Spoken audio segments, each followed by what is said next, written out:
Okay.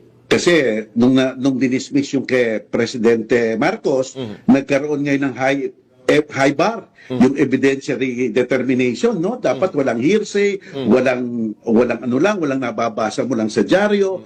Well, dapat tignan natin kung ano yung mga paratang kay BP Sara. Kasi meron doon, may mga direct evidence. Halimbawa, yung tangkang mag-assassinate. Halimbawa, merong video.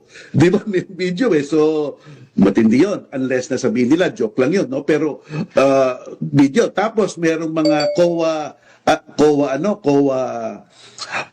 audit. No? May mga COA audit. Naka-atas-ata yun. At yung isang problema doon, yung mga ghost acknowledgement. Yun, the very nature, wala talagang ebidensya yun kasi ghost Di ba? Bakit nang wala? Di ba? Bakit wala mga ebidensya?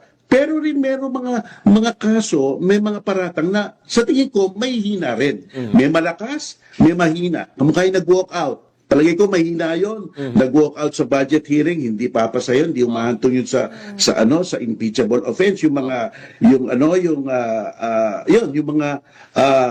hindi pinapunta niya yung mga tauhan niya sa OVP sa hearing, palagay ko hindi umahantong yun sa impeachable offense. Maaari siyang ma-reprimand pero impeachable offense hindi. Merong mga malalakas, merong mga mahihina.